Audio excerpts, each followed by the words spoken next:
Welcome to the Terrible Podcast with your hosts from SteelersDepot.com, where you can find all your latest and greatest Steelers news. It's Dave Bryan and Alex Kozora, always lit, talking Steelers. And now, here's Dave and Alex.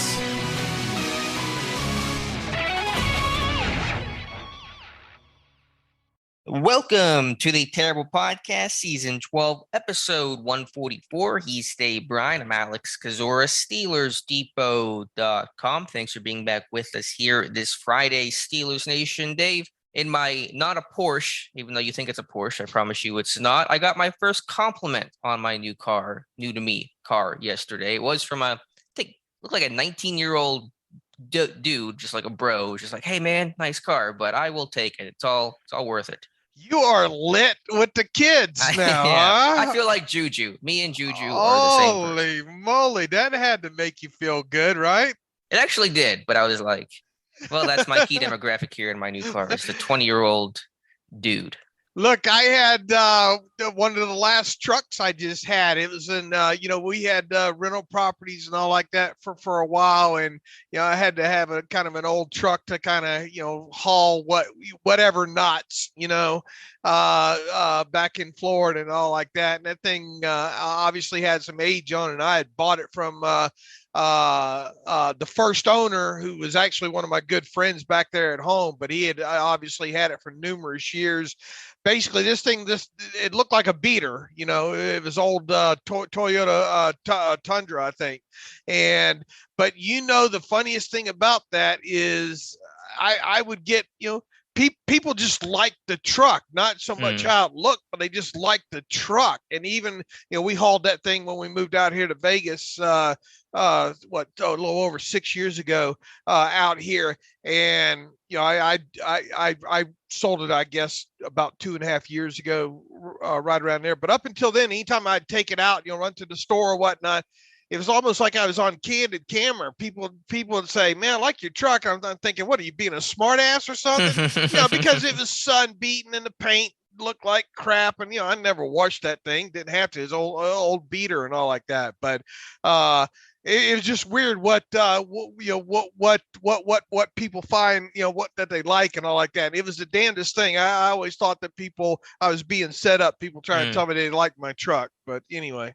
I think some people just like the old school beater look. I don't know. I'd have to see the truck myself, but that's interesting. Yeah, I think it might be too. Out here, kind of, I guess small work trucks are kind of like a, commodity or whatnot. Because Alex, I kid you not, I had like 2 different times I'd go outside of this house here in Vegas, and there'd be a note on the truck saying, if you want to sell this truck, here's my number. Really? And this is the beater? And this was the beater, just sitting in the driveway. All right. And one of them, I think, was the garbage man or whatnot that had seen it and put a note on. And it was not like I had it listed for sale or anything like that.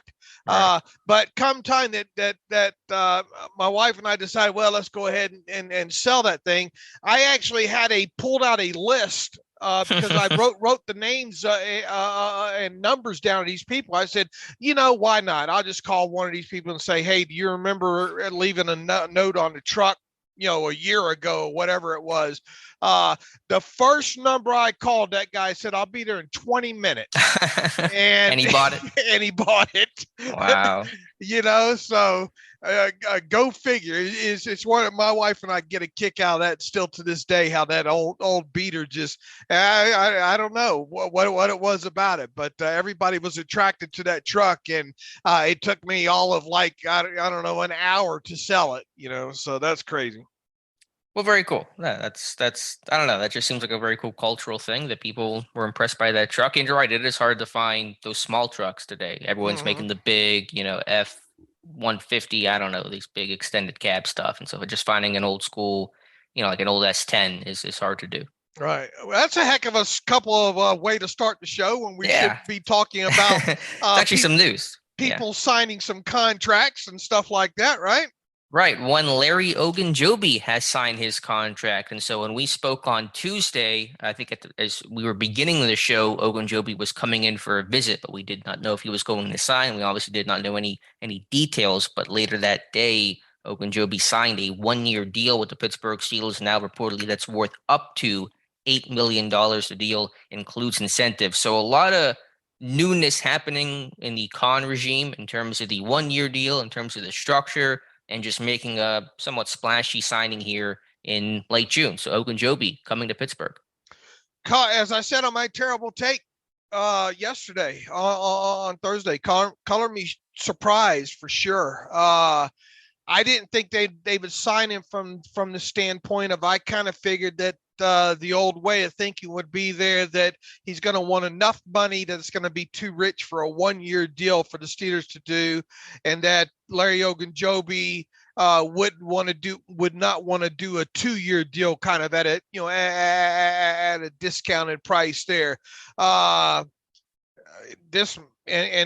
whole thing about my terrible take was, this is yet another instance here where I think we're seeing kind of a shift in ideas and the ways of handling business of one Omar Khan here. And not only was I surprised that we're talking about a 1-year deal here with Larry Ogunjobi, we're talking about a 1-year deal that has up to amount attached to it, meaning incentives. And that is like a double whammy, if you will, or a double wow when it comes to Omar Khan, because as we've said several times over the years, Kevin Colbert, non-quarterbacks, he doesn't, he never liked to play around with anything incentive driven. And anytime they would trade for a player that had sort of like per game roster bonuses, if they ever got in a situation where they needed to restructure that player,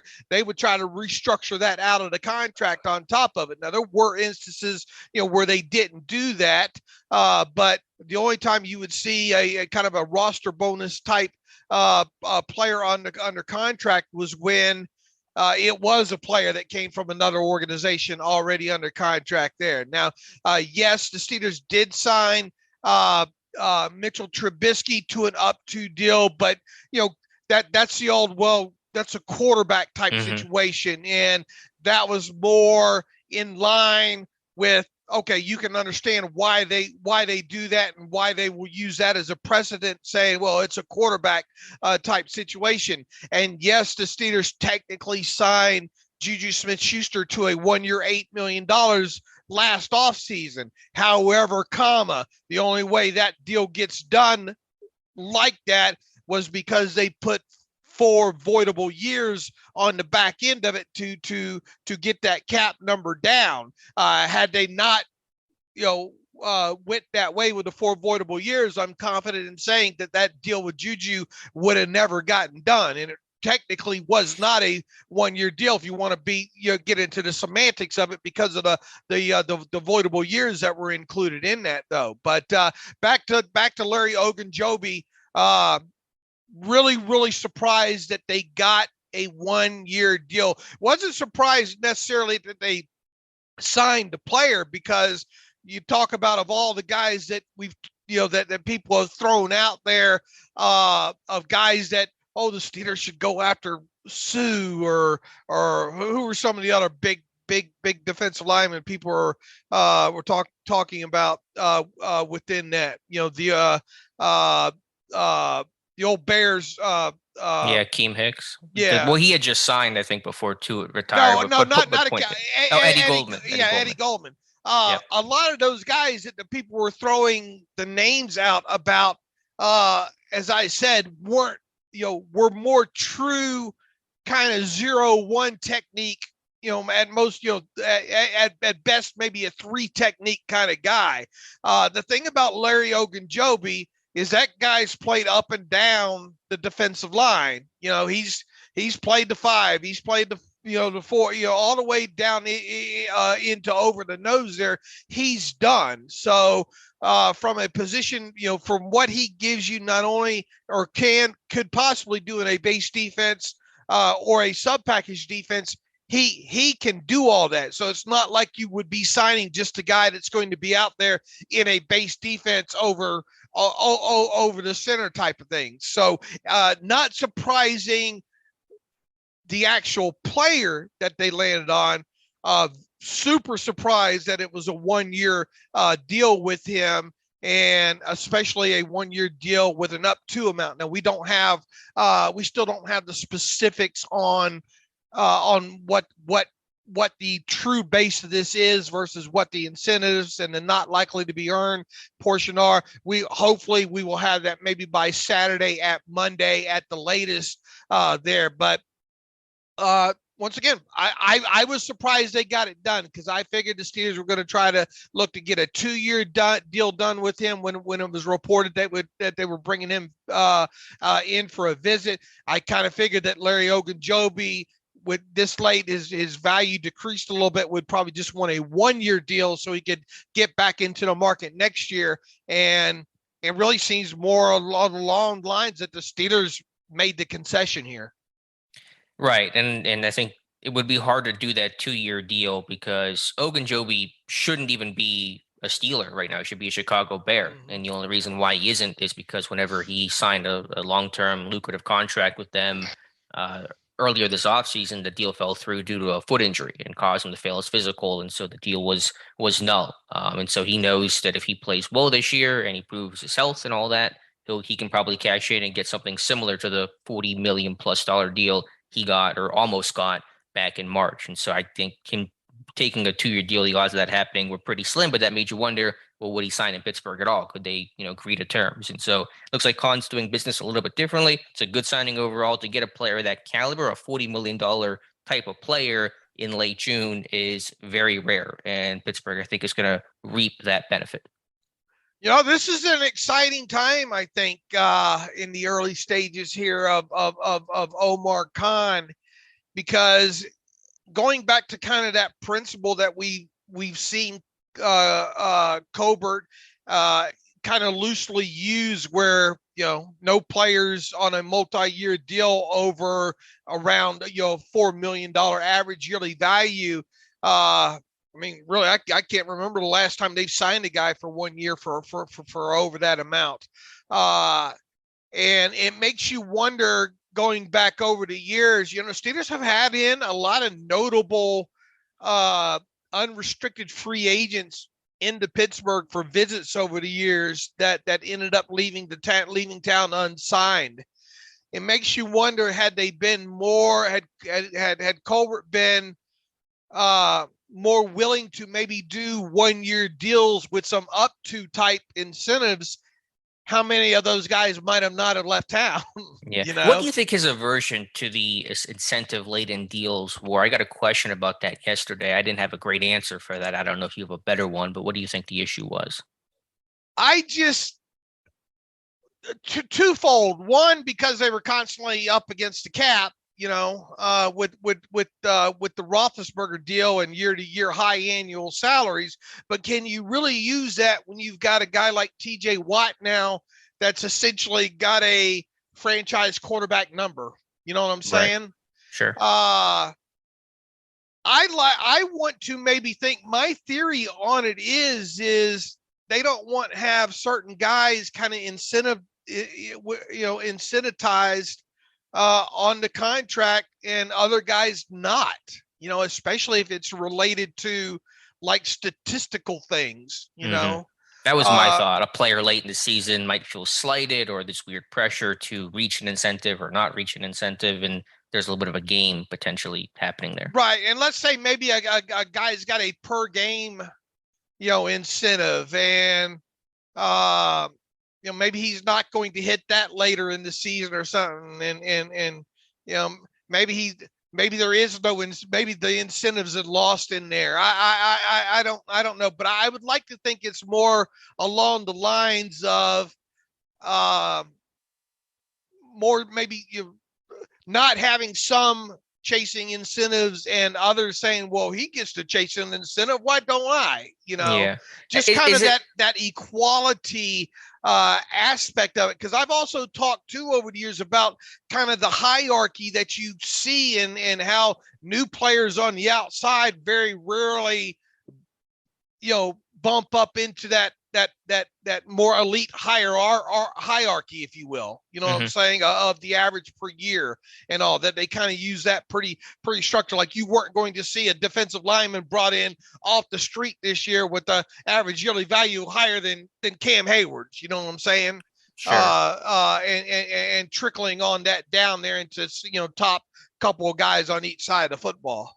Is it fair to say or think it's also a bit cleaner to manage your cap and your contracts when there aren't incentives involved? I understand they're all, either they're likely to be earned, not likely to be earned. They're kind of put into either this year's or next year's cap bucket, but never knowing for sure this guy was not likely to hit his incentives, but now he did. And that kind of changes our outlook a little bit. Or this guy was supposed to hit incentives, he didn't. That creates rollover space. Does any of that maybe play a factor in just a little extra uncertainty of what your cap situation looks exactly like? Yeah, I suppose because it's kind of a rolling kind of projection plan where if you had 5 guys on it, it's not like one single guy. I don't think a lot of times when you see it, and we'll obviously look and see what happens, how much of this is base and how much of this is really not likely to be earned with a guy like Larry Ogunjobi. But I mean, how many times are you dealing with a player with a 1-year deal where, let's say it's per game roster bonuses or something like that, where you're talking about a huge amount of difference that if this guy hits this versus not hitting it, where you're saying, oh, wow, well, he hit that. That's another $5 million against the cap next year that, we weren't planning on, Right. In other words, what I'm getting at is where I don't even think, had the Steelers been doing some of these maybe per game roster bonuses or per sacks or whatever, that you would have been looking about a likely or not likely to be earned number that's up 3-4 million. In other words, the base of the deal would still probably be fairly close to what the max in a given year that the player could earn. Yeah, no, I understand that. But so that's the contract, though. 1 year up to $8 million. We'll get full details in terms of base salaries, what those incentives specifically hopefully are sometime next week, I would imagine. But to the player himself, because that's the most important thing. But that's one of those things that we wish we would be able to talk to Kevin Colbert about over times to put the truth serum in him and say, why were you so against incentive laden deals, and why didn't we see more 1-year deals like the Larry Ogunjobi deal? And why what was it about it that, why are we seeing Mika Fitzpatrick done at June 15th instead of August 30th? Those little things in there. But I mean, when you follow this stuff as closely as we do over the years like this, these things stick out like sore thumbs to us now. They're huge shifts in what we've seen in the past, talking about the 1-year deals for more than 3 or 4 million that include incentives, talking about a guy that the contract's coming on with the extension that you're positive it's going to run on into training camp before anything gets done with it. That gets done early. So, and that gets back to kind of the rabbit hole I was going down there. It's kind of exciting to think, is this kind of the new way of this team doing business now, moving forward? Yeah, it feels like a subtle but very loud shift in philosophy. And Khan seems apparently fine with doing these type of deals, but Khan was doing the contracts before, so it seems like that was Colbert's sticking point of let's not structure the deals in the way that Ogunjobi's deal is structured. Yeah. So let's talk about Ogunjobi, the player, because that's the most important thing, what Pittsburgh is going to get from him on Sundays throughout the 2022 season. And this is a guy that was coming off a career-high 7 sacks in Cincinnati last year. He's well-known and has only played in the AFC North his career, drafted by the Browns back in 2018, I want to say, and then spent last year with the Bengals. And so he's been in the North, and Pittsburgh knows him really well. As you said, somebody that can play up and down the line. I view him as more of an interior kind of guy in the sense of like a 3-tech type of dude, a little bit less than say a 4-eye or a 5-tech. But someone that I think has a well-rounded game overall. I think his pass rush production and overall impact has improved throughout his career. I think he can play the run. He's a bit more of a penetrator and gap shooter, but I think he can take on blocks and people will hold the point of attack. And someone with active hands, with good burst, with good effort overall. I think a quality signing to help replace Stephon Tuitt. I think he can play a little bit further out if need be. Now, he obviously doesn't have that ideal kind of Steelers length to him, right? Right. He's like 6'2.5". I think he's got 32.5 or a quarter inch arms, I want to say. Right. But I don't think you're going to see very much, if any, if people were healthy, of Larry Ogunjobi as a defensive end in the 3-4 base front, but I think he can do it. I mean, he played up and down the defensive line at both Cleveland and Cincinnati. First of all, he's a guy, I think the draw to him, first of all, is that you can move him around. Yeah, no, I think he's versatile. I very broadly speaking, I see him as somebody that can really make his best impact in sub package and nickel, where you have a 1-tech, 3-tech. He can play either of those spots, maybe 3-tech a little bit better. But really, where he can make his hay as a pass rusher in sub package football. Right. The thing that after watching about 200 snaps the other night on him that really, really stuck out the most about him to me is just the active hands, man. I mean, it's like a blender, sort of like a kangaroo boxing, just those hands up, always kind of moving. That's the first thing that stuck out to me. The second thing was his ability really to kind of drop anchor. He's hard to move off of a spot, Yeah. Did you like his run defense? I like his run defense. People got on him for not playing good run defense. I'll tell you where the knock is okay. on it. Well, a lot of people tweeting and writing about him are looking at a PFF score. Okay. All right. Plain and simple. I'll tell you the knock on him is he misses a handful of tackles. Okay. I mean, not the biggest concern. That's something you don't want to have happen, but to me, that's lower on the list of things I care about. Right. Against the run, one of the biggest things I think with him is not necessarily being able to get the guy down, miss tackles. That's the biggest thing. If you want to knock him, I think on the run defense, I think that's it right there. Okay. I know some people have said, well, he's just a gap shooter, but that's okay. That's run defense in today's NFL, is shooting gaps and blowing up plays. And I think this guy can also 2-gap and take on blocks and not always have to be the attacker, the aggressor. So, I mean, I think his anchoring's fine. I think he's hard to turn, man. I watched him against Pittsburgh last year, and he had some great reps 1-on-1 against Trey Turner, against the core four. Like, not an easy guy to move off the spot. Right. So you have some of those jacklegs out there that blog, and what they do is they'll run and look at the PFF score on the run defense and say, well, this guy isn't good against the run. Yeah, because when I first watched this guy, I think I mentioned this Tuesday at the Senior Bowl. Like, this dude's run defense was off the charts. That's what got him noticed. I think it's what's got him drafted, and then I think his pass rush has kind of come along. And his pass rush, you want to talk about a weapon now? As you mentioned, probably a better fit overall. His premier fit, as you stated, would be one or two down linemen in sub package, because you can move him, shift him within that wherever you need him in that 2 down position there, and really from the outside of the guard in. He's got a heck of a club. He's got a heck of a bull. He can swim. And once again, those hands are always moving, and it seems like from the snap of the football in known pass rush situations that he's making progress from the line of scrimmage into the backfield. Yeah, I think his tape was really good last year. The Bengals had a good defense. The Bengals had an underrated defense, and they had some really key ads with Ogunjobi and Hendrickson, Mike Hilton, and so I think Ogunjobi was part of that rotational group. So again, just very broadly, guys are going to mix and match. Will this guy play in base? Sure, and I guess some question is how much better, or is he better than Chris Wormley, and how does that snap count outlook look?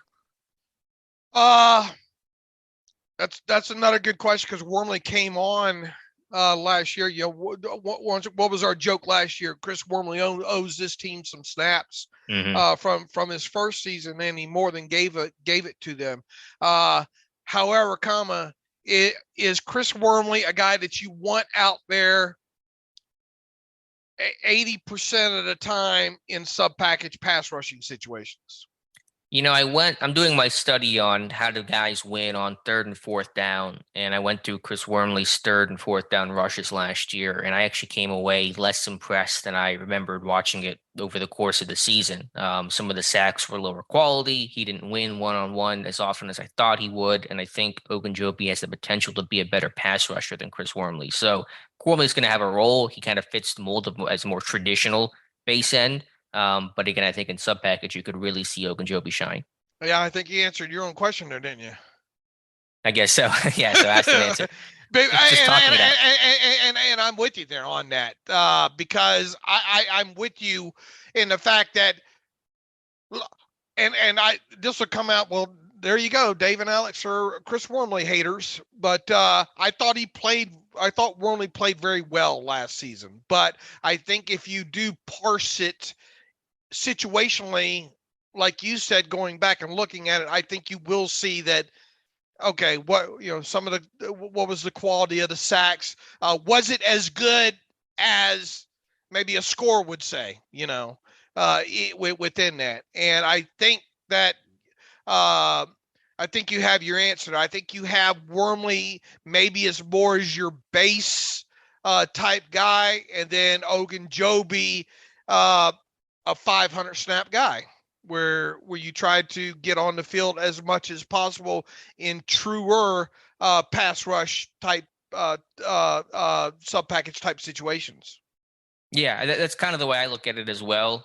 Again, very broadly, I kind of see Chris Wormley, Isaiah Loudermilk as more of your base end type guys, and I see guys like Ogunjobi, DeMarvin Leal as more your sub-package pass rushers. Again, they'll mix and match. No one's playing just one package, but just loosely speaking, that's kind of the way I see the roles being divided.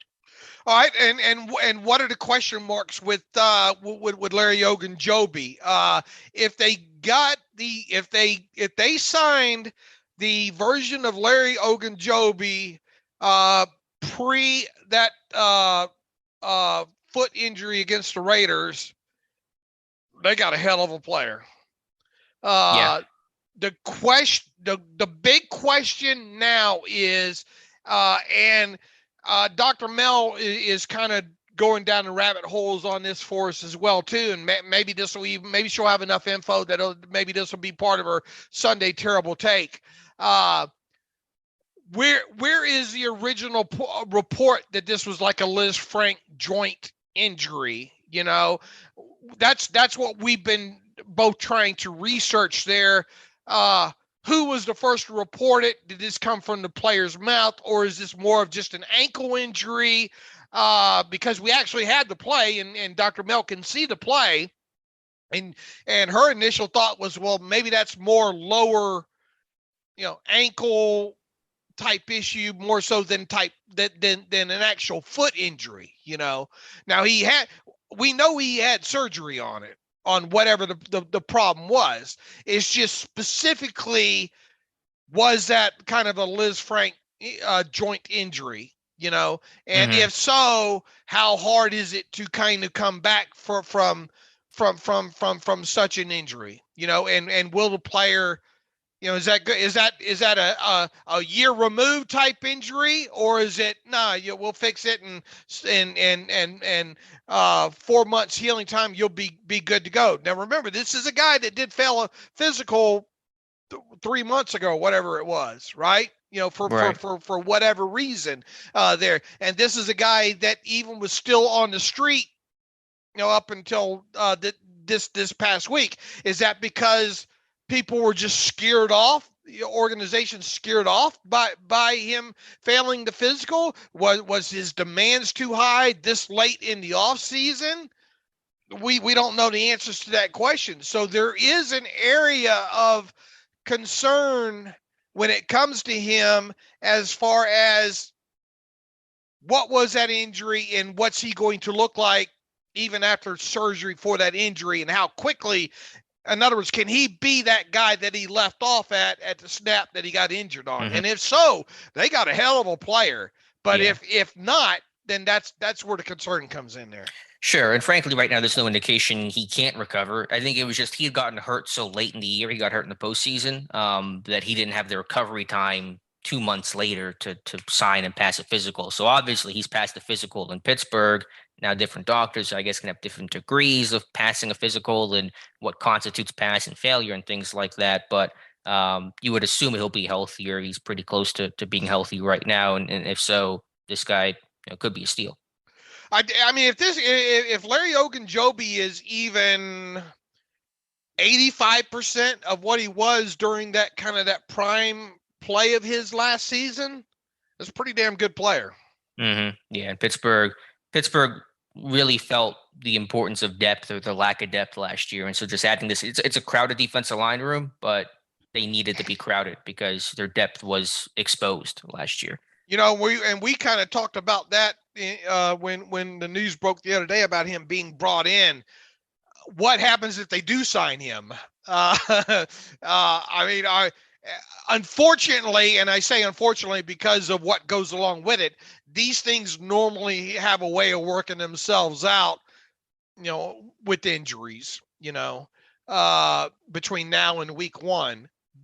But what happens if these guys all stay healthy all summer here? Are we legitimately looking at a situation here where this team could carry 7 defensive linemen on their 53-man roster and dress 6 of them for games? I mean, as you said, these things have a funny way of working themselves out. I think it's plausible because here's the room right now. It's Hayward, Wormley, Alualu, Adams, Loudermilk, Leal, and now Ogunjobi. So there's 7. Pittsburgh has historically almost every single year kept 6 defensive linemen. So now you got 7 guys there for, on paper 6 spots. But I think you can make, like, what guy would you cut right now? I don't know what name that would be of that 7 if you had to go to 6. Okay. Let's see. That's a great question here. You would like to think that Loudermilk has developed enough to keep around. They're obviously not going to cut Leal. They're not going to cut Cam Hayward. They're not going to cut Ogunjobi. That's 4 players right there, right? They're not going to cut you. You wouldn't think they're going to cut Tyson Alualu. Unless he just looks like he can't play anymore. Right. But I don't anticipate that. Right. So that's 5 right there. So that leaves Wormley, Montravius Adams, who they signed to a 2-year deal. It's not like it would kill you to eat his signing bonus proration, Yeah, I think Adams would be the most likely name, but then it's also, well, then you just keep 7. And I think that might be at this point more likely than cutting any of those guys. Okay. But we'll see. It's going to be interesting. It's going to be a heck of a decision, right? Because personally, because of what we saw them go through with their defensive line last year, I find myself kind of rooting for all 7 to be for them to go with 7 in that group. And here's one of the things I would like to see a byproduct out of all this with guys staying healthy. Can you continually play Cameron Hayward that many snaps a season? Well, the goal last year, and Hayward, I think, joked about it after the year, was coming into the year, they said, Cam, we need to give you less snaps. We need to kind of start reducing your count. And then Tua doesn't play. And then Alualu gets hurt. And they go, well, Cam, that's out the window. You're playing your typical 85% of the time. So they do need to reduce that workload. And hopefully this can be a step in that direction. Okay. But like you said, and we talked about the depth here, because this team's lack of depth was exposed, the lack of experience, the lack of talent. And so this team knows super, super well how important having a really strong top to the bottom defensive line room is going to be. And run defense is the number one priority. The run defense was crap last year, was historically bad. And Ogunjobi is going to be a step in improving that. If they, I mean, they're not going to cut Leal, right? No. Could Loudermilk?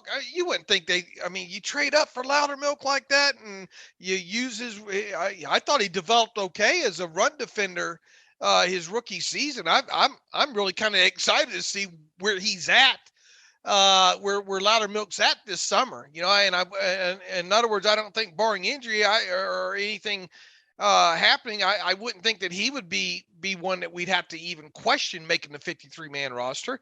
Obviously Hayward, obviously Ogunjobi, maybe Tyson Alualu doesn't look like they would want him to look. But once again, is Ogunjobi a guy that you would want out there over the nose for in base defense that much? Yeah, I don't think that's his ideal fit and role, because you don't want to have him occupy blockers all the time. I think there's value in him one gapping and penetrating and getting upfield and stuff like that. I just think with Loudermilk, the lack of pass rush, that's really got to improve, Dave. It was so anemic. I went back through all the snaps last year on 3rd and 4th down, and there's just nothing there as a pass rusher. I think, again, you talk about what Ogunjobi can do in a sub-package role. That's because really outside of, like, if you're in your sub-package, you have Hayward, obviously. Who else do you have in that sub-package role that can really get after the quarterback? It's a little rhetorical, but I mean, it's Loudermilk, no. Leal, hopefully, but he's a rookie and you don't know what you're going to get out of him. I think Wormley, like I said, I was a bit disappointed going back through the snaps on how he performed. Tyson Alualu's work. The 2020 Alualu did well. Right, but now we're in 2022, and you're kind of wondering a little bit. Adams, I think, he actually has a little bit of juice there, a little bit of explosiveness to his game, and so but really high quality and guys you can rotate in. I think Ogunjobi is going to be one of those dudes. I think of going through all the names of the 7 and the odd man, the most likeliest odd man out would be Adams and then Wormley. I would say Loudermilk before Wormley. Okay. The reason I'm leaving Loudermilk is I guess I'm the mindset of, man, there's gonna be some spitting vile. I'm gonna have to write a strongly lettered word to the company if that kid washes out after one season after you traded up for him. You know what I'm saying? Well, Omar didn't trade up for him. That was the other guy. Yeah. And at this point, you're a year in, you're off scholarship. It's about the best guys who can help us win. Sure, and it should be, and it should be that. But right. And I guess my mindset is, oh, no way they cut a guy that they traded up for in the draft after 1 year. Even though he would probably cycle back to the practice squad, but that's here nor here. We're talking about the guys that we keep. But Adams would be the most likely, you would think, to be the first man out, right? Or no? Yeah, that's probably if he had to make me choose a name, I think I would go Montrevious Adams. But I like Adams is a good player. He did so well last year for Pittsburgh, and I think he can have some value as a sub-package guy in terms of being explosive, penetrating, collapse in the pocket, getting that A gap into your pressure. That's really important. So we'll see. But again, it's better to have too much depth here than not enough, because they did not have enough last year. That was quickly exposed, and they were just hindered by it the rest of the way. And everybody listening, circle this date, because I have a feeling when we get to week 1, we're going to say, well, remember we're talking about 7 and getting 6 out of the 7. And it's funny how these things work out, blah, blah, blah, this happened, Right. I hope that's not, and I hope it's not a byproduct of injury, obviously. But as we've seen year in and year out, these things do have a funny way of working themselves out. Exactly. So you may be where there isn't a decision to be made, where somebody gets hurt, and now you have 6, and you're not scrambling. Because if you only had 6 and the guy gets hurt, now you get 5, and now you're trying to find that 6th guy to fill in, and you kind of saw what happened last year. And my hope is that I really find myself hoping that 7 ends up being the number that they keep. But where do you cut the extra player from the roster? Well, who knows? Those things can be based off of injury, and that's a lot of stuff that we'll have to wait and see on. But again, just very broadly, the way in other words, you're saying you don't want to see Daniel Archibong and Henry Mondo playing any snaps this year? Shockingly, no. I was thinking about this yesterday. The one snap against the Chargers where on the field at the same time was Daniel Archibong, Henry Mondo, Derek Tuska, Delonte Scott, and it just felt like a preseason game. I mean, it felt like I should be listening to Pomp and Charlie Batch and Edmund Nilsson flashback eating ribs. That was a good interview you did with Stan the other day. Thank you. Yeah. I talked about that with him because it was just it was such that summed up how bad Pittsburgh was last year in terms of the injuries, the depth, and that's why they were historically bad against the run. So again, very broadly speaking, the way that I look at kind of the quote unquote lines, think about like a hockey line for this defensive line, base defense, Wormley, Alualu, Hayward with Loudermilk and Adams rotating in. And then in sub package, it's Hayward, Ogunjobi, Leal, and then again, some other guys rotating in. So that's just a very broad way that I'm kind of viewing the Steelers defensive line room. All right. And to really kind of sum up Larry Ogunjobi, this could end up being, once again, the whole thing I think is going to come back to him and that foot, period, because that guy that we saw on the field last year for the Bengals prior to that injury, late injury season against the Raiders, was quite phenomenal, and that's why he was about to sign that. What was it? $40.5 million deal. Right. $40.5 million deal with the Bears with 20 something million guaranteed. That's why he was about to get that deal. So if they got that guy pre that injury, at 8 million max, I mean, that could be a hell of a damn steal. However, if that will of his limits him and he becomes a different player, well, then we'll have to analyze what the snaps look like at that point there. Sure. But if it doesn't work out, it's a 1-year deal. This team had the cap space, and you just say, we gave it a shot. It didn't work. You move on. So it's not, going to kill you. And look, this is another aspect of this that you obviously hope. This guy plays lights out. He gets his $8 million. He rides off into free agency and goes and gets that $40 million deal. Yeah, and you get a nice little comp. And you get some compensatory draft pick value along with it. So that's a lot of best case scenario all around there. But, hey, nothing wrong with a third or fourth compensatory draft pick value on the heels of this guy playing lights out for you on a rent basis, basically. And I might be over my skis a little bit, but could you re-sign him if he plays really well after this year? Obviously, it's going to cost a fair amount of money, but he's not going to get Hayward type money. So, I mean, it's definitely plausible, So, well, take it one step at a time. Let's just go through camp. Mm-hmm. But yeah, I mean, this thing could work out well in a lot of different ways. That's my point. Right. So again, I mean, this because I remember we talked about, when he was available a couple of weeks ago, what's the cost, what's the health, and so like those were the obstacles, and Pittsburgh seemed to be able to overcome both of those things. Right. So that's a signing. I think it's a quality one overall. And as my joke, Mason Rudolph is having the worst offseason ever. That's going to be an awkward conversation. Yeah, I don't think that's going to be one you're going to have to worry about past weekend. That's probably also true. Maybe that conversation will never take place. So that is the signing there. Speaking of signings, the Steelers' final draft pick has put pen to paper, the last first-round pick to sign. So a little surprising there, but that is Kenny Pickett, who signed his contract earlier this week, his rookie deal, 4-year deal with that 5th-year option, Dave. And everybody can thank me for that it got done, right? Yep, and that's more proof that Omar Khan read Steelers Depot. Right. I spent damn near 2 hours writing the post the other night of diving deeper into reasons why Kenny Pickett had not yet signed his rookie deal. I thought, should I put this up tonight or should I let it run first thing in the morning? I said, I'll go ahead and run it at night. Well, wake up the next morning, and I'm glad I did, because I woke up next morning, Adam Schefter reporting that Kenny Pickett had signed his deal. So I willed that one right into happening there. And I, even though it happened and that post didn't get a lot of run time, I am now convinced that the holdup on this was probably payment timing of the signing bonus. What do you think that's based off of? Talking to Joe Corey and I where he was picked, Joe Corey seems to think that offsets weren't going to be the holdup there.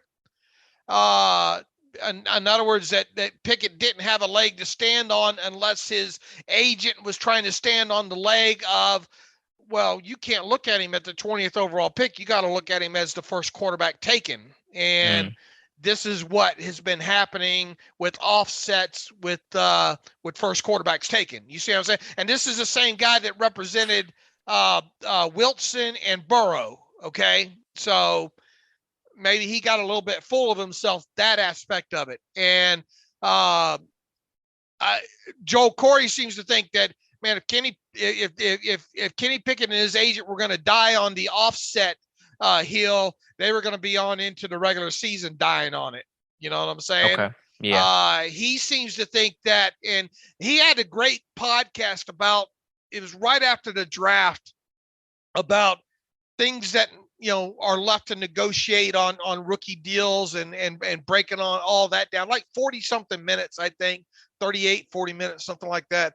And he covers a lot in there, talking about payment of bonus and all like that, how probably, and he didn't say Kenny Pickett specifically, but I'm willing to bet a lot of this ended up being Kenny Pickett and his agent wanting that $7 million signing bonus within 15 days of signing the deal, as opposed to that being busted out 2 or 4 payments, and maybe him not receiving it until, let's say, March of next year. You know what I'm saying? So that there's not much to negotiate in these things, right? It's offset language and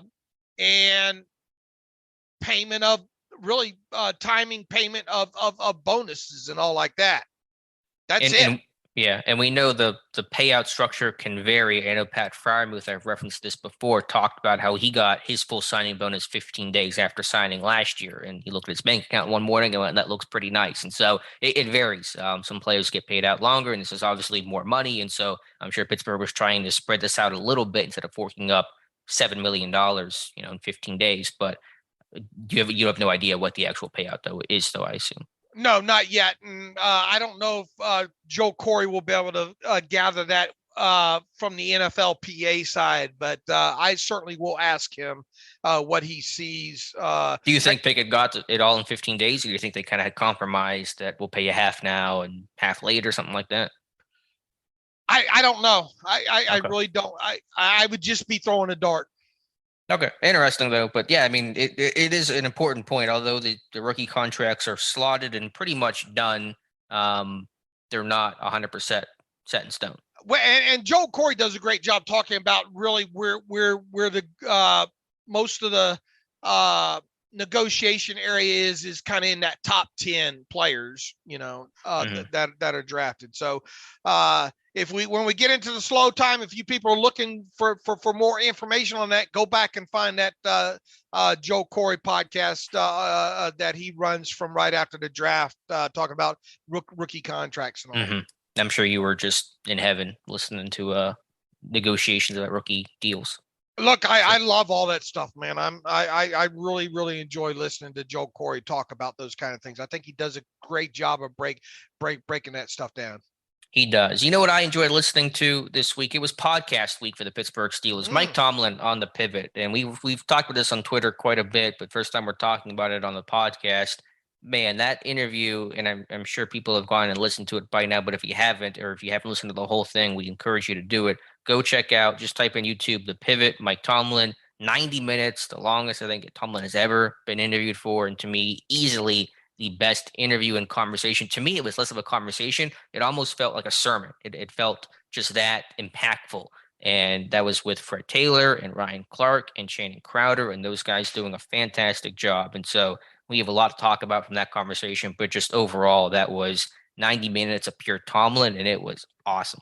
Man, that's one for the ages for sure. Those it was like four guys just sitting around having a talk. It didn't seem formal. Those guys, I thought, did a great job of the kinds of questions that they asked. And I thought Tomlin was as candid as you'll ever see Tomlin be. But on top, but even within that, Tomlin was still Tomlin. So the Tomlin that you get on the podium in media sessions versus that Tomlin that was sitting there in that interview was the same person, and I think that's what makes Mike Tomlin so attractive to guys in that locker room is Tomlin is consistently this guy, whether you run into him at the gas station or whether he goes to a foreign country,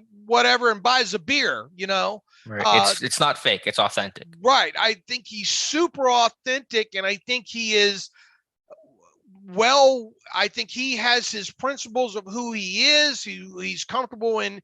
Now he's calculated and thought out. Don't think that he's not. But even within that, he is very consistently who he is. I don't think you're going to run into a player that says, you know what, that wasn't the Mike Tomlin that I was dealt with for the 1 year I was with the Steelers, or for the one training camp I was with the Steelers, or something like that. He admits that he doesn't treat everybody the same, but within that, I think he is the same person,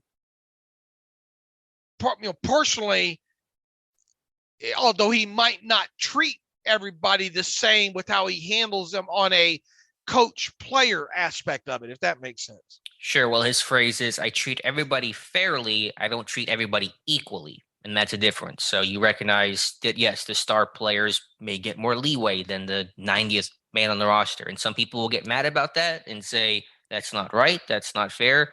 But I promise you that happens in every other NFL city, every NFL team.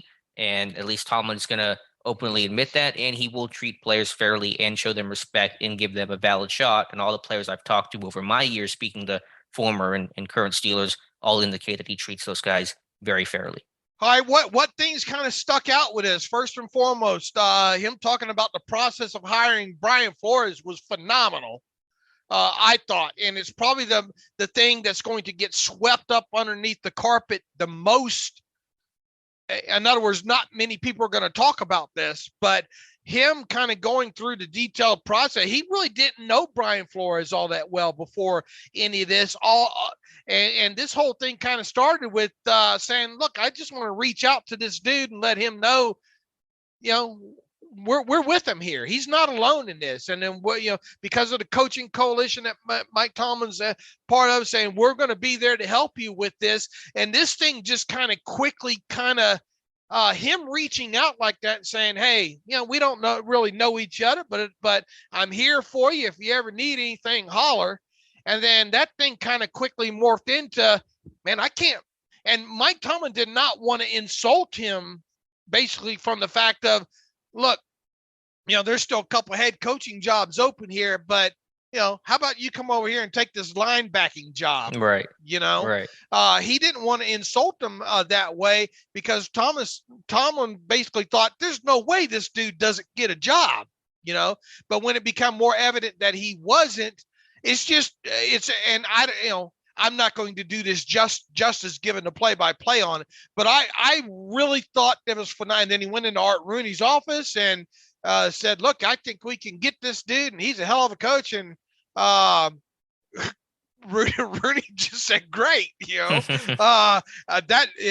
Tomlin said, give me 24 hours, and he's back on the phone in 45 minutes or whatever it was, bringing Flores in, and he really speaks so highly of Flores right now that I just thought it was interesting to kind of hear a more detailed version of how that went about, and it really the more you hear about this, you really think, man, the Steelers got them a hell of a damn coach there in Brian Flores.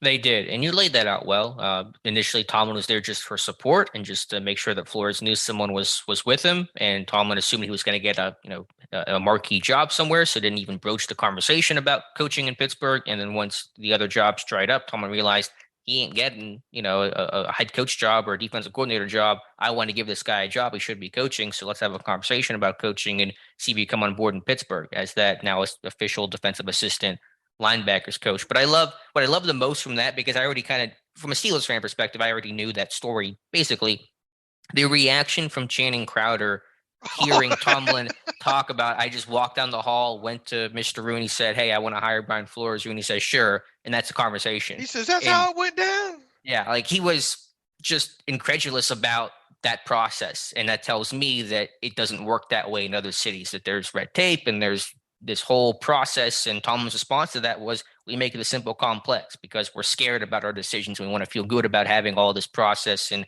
infrastructure, was his word. And so just to listen to see Crowder's face and reaction to just, I just went down and talked to the owner and just said, let's hire the guy. And that's how it works in Pittsburgh. And I really didn't know much about Channing Crowder off the field, ahead of this thing. There's one point in there where he says, "I'd be a Hall of Famer if I played for you." And he said, "I played for Cam." I can't Cam say Cameron. that. I think there's an F word mixed in there somewhere. And obviously the Dolphins, as the old story goes, Mike Tomlin was too hip hop at the time, because he interviewed for that Dolphins coaching job at the time, and they gave it to Cam Cameron, and Cam Cameron was one and done, was he not? If he wasn't one and done, it was a real short stay in Miami. Right. I remember his whole career, but they made a mistake. Yeah, and apparently I think that was Omar Kelly that reported that the Dolphins didn't hire Tomlin because they felt he was too hip hop. Right. And I thought Crowder did it, and you're right. Some of the reactions, man, how good are those three working together too? I mean, and I put this out on social media. That's new media, folks. That kind of stuff that Brandon Marshall and Fred Taylor and who was the third one over there with them? Well, it was Crowder for the pivot. It was Crowder, Clark, and Taylor. Then there's I Am Athlete, which is Marshall, Pac-Man, and is that Marshawn Lynch? Is the third? No. Fred Taylor. No, I know. For the pivot, I'm saying was I Am Athlete. Who were the three guys from I Am Athlete? I Am Athlete was Pac-Man Jones, Brandon Marshall, and Shady. And Shady. That's right. That was the third. There wasn't Marshawn Lynch. And apparently, I didn't know the whole backstory. Apparently, they used to all work together. That was all I Am Athlete. And then Crowder, Taylor, and Clark broke away from I Am Athlete, and they started the pivot. Okay. And so that's apparently the story there. Well, look, that's the new media, and right now, if you ask me, that's the way this stuff should be done.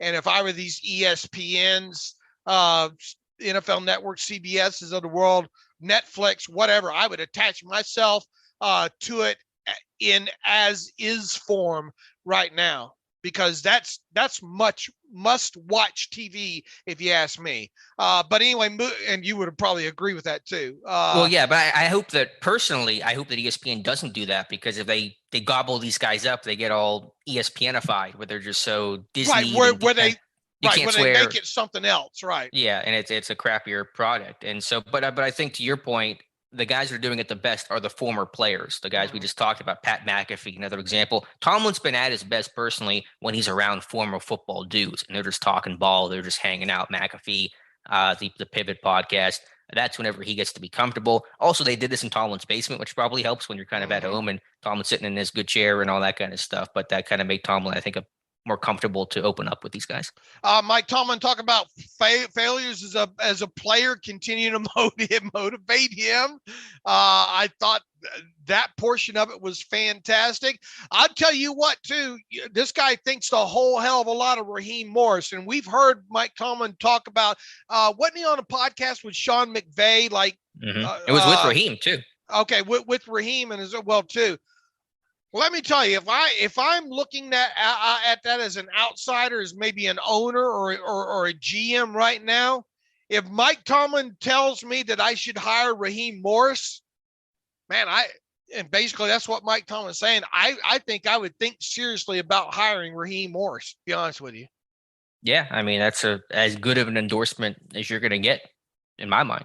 And this, Raheem Morris, when's the last time that he's really been seriously considered as a head coach? I don't know the answer to that, but it's been hopefully a while. He'll be part of next year's cycle. He should be.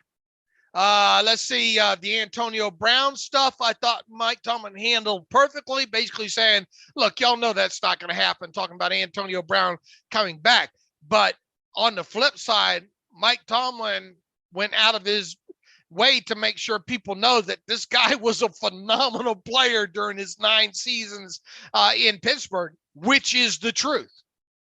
Yeah, Tomlin has that different perspective because he was around a lot of the good times with AB and not all the post-Steelers, which were a lot of bad times. I think some of that got misconstrued because, when Tomlin was first asked about AB, he was under the impression that AB wanted to play for Pittsburgh again. And that's when he said, y'all know that ain't happening. But that was AB just wanting to come back to retire as a Steeler. And Tomlin didn't really end up commenting on that too much. So I don't know how he feels about that whole thing. But I think people ran with that headline when there's a lot more interesting storyline about Tomlin talking about AB as a young guy, as a single dad, and just kind of growing up a little bit over the years. And then, of course, talked about how success is a two-way street. And there were a lot of good things that came out of that for AB and a lot of bad things as well. So the commentary beyond the headline was really interesting. Absolutely. I mean, if you just take that portion and watch it in full, it adds a lot of context to just, y'all know that ain't happening. Yeah, and I can appreciate Tomlin didn't pile on. Like, AB's easy to clown on, and a lot of that's deserved. But Tomlin didn't take the chance to dunk on him, just talked about the good things because everyone else is dunking on AB. But there was a lesson in there, too, that Tomlin delivered because he said success is a slippery red carpet. Oh, sure. Yeah, there was definitely a bit of a critique, but it could have been like this easy, yeah, AB, he's crazy, man. Like, here's all these stories about it. Like, he didn't do that. He talked a lot about the good things about him as a father, and I just appreciate him going kind of counter to what the easy answer would have been there. And him breaking down the Jacoby Jones incident was just, that in itself could be a segment that stands on its own for quite a while there. And talking about walking towards the Jumbotron like he's watching a horror movie. And all people will call BS on that after all these years. But I really do believe that that's what happened. He saw himself come into the Jumbotron and all, and he does not deny that he impeded, his actions. Ended up, who was it? Cortez Allen at the time that ended up making a tackle on Jacoby Jones. And he said, I paid $100,000 for that, mistake. But I thought that was great. Talking about the whole Ryan Clark, Denver incident. We don't need to go in depth on that, but that lets you know what kind of a guy you're dealing with there. And then talking about his project this year about, having Cam Hayward mentoring Najee Harris was another great aspect there. Him talking about what else stuck out there? Talking about I wanted to just go back on the Jacoby Jones things real quick. Yeah, people did not believe him. No one believes Tomlin's story there. I was watching the live chat while I was playing, and somebody commented and said, Omar Epps better do a better job of acting here. So I was laughing at that. I don't know. I mean, it was a little weird because if Tomlin said he thought Jacoby was running on the opposite sideline because the Jumbotron picture is flipped. But didn't he see Jacoby running down the Steelers sideline? He would have seen Steelers players there before he saw himself, right? I that's the thing where I think it plays with your mind. Obviously, not being in that situation, I have to look at myself in a Jumbotron. Thank God. I can see where it does play with your head, where you're not looking at that, but if I gave you a group picture, Alex, of you and 19 other of your friends, you do have like 19, at least 19 more. I don't. I would never be virtual able to get friends, maybe. Okay, I would never be able to get a group picture of me and like 19 Let's friends. go 3 friends. Got a picture of 3 of my friends. I've got like 5 of them, enough to put me in the ground. But but if I was to give you a group picture of you and like 19 other people, and I gave you that picture, the first person you're going to look at in that picture is yourself. Yeah, but I'm just saying, like, before Tomlin came into view, there were other Steelers on that sideline that I don't would have think been I don't think that registered. And from a psychology standpoint, I don't think that's something that he was looking at.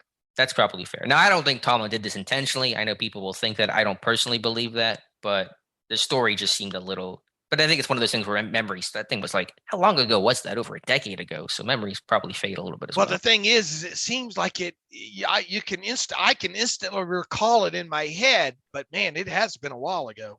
Maybe not a decade. What year was that? But it's close to a decade. It was because I was working for Depot at the time. I gotta try now. Every time I type in Tomlin Jacoby Jones, they're just referencing the interview that Tomlin just gave.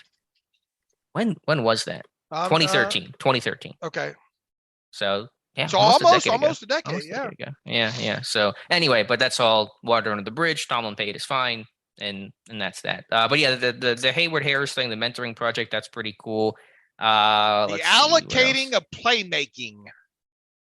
Talking about Ben and the salary.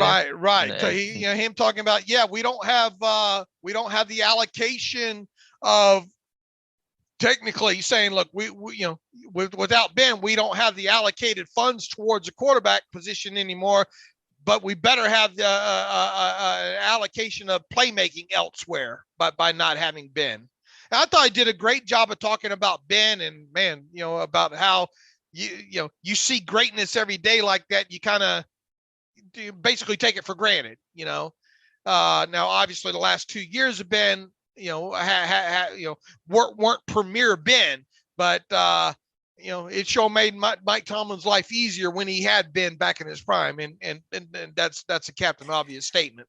Although Tomlin sounded, and I don't mean this more negatively than it may come off, but sounded a little like frustrated by Ben's contract at times when it was like, we're finally not spending the damn money on quarterback. Where it feels like the conversation over the years had been a lot of Tomlin, Colbert or Khan coming to Tomlin being like, we love to sign this marquee free agent, but Ben's contract's not going to let us do that. So I don't know, just the way that Tomlin phrased it kind of felt like there were conversations about how maybe Ben's contract, not just deals of the franchise quarterback, but how that kind of maybe pigeonholed Pittsburgh and put him against the cap so often. Yeah, I mean, it's just the sins that come along with a franchise quarterback, right? It just the way that he phrased it kind of caught my ear a little. But I don't believe there's resentment there. I think Tomlin very happy to have Ben and all that he did for Tomlin and the Steelers.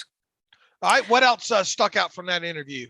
Have you found the Fred Taylor? Someone posted a clip of that. Someone posted a reply to your tweet about one run that looks like it could be it. Right, but that was like the first Monday night game, and it wasn't even against. It was against. I think it was against the Dolphins or something like that. That was against Tampa. No, there was some clip of him against the Bucs running down the left sideline. Okay, well, I didn't. I must have missed that one. Someone you haven't seen that one. Can you pull? Was it in a reply? It was to that tweet. One of them, I forget which tweet. But someone posted something, but I don't know if that's it or not. I didn't catch the context to it, so I don't know for sure. As we do this you got me because I went crazy going through the game books and everything the other day trying to find that, and I here you go. This is not the best. It's a little bit smaller, but this is the run that someone tweeted back at you, and this appears to be it, but again, I don't know the context. I just know this was Tomlin in Tampa, but I just sent it over to you. It's in DM. Let me look here. This is Taylor left sideline. So it wasn't because Tomlin said it was down the numbers. This is more left sideline. But again, memories may fade from something 2 decades ago. I assume this was. Okay. What do you think? Hold on a minute here. Let me see. Okay.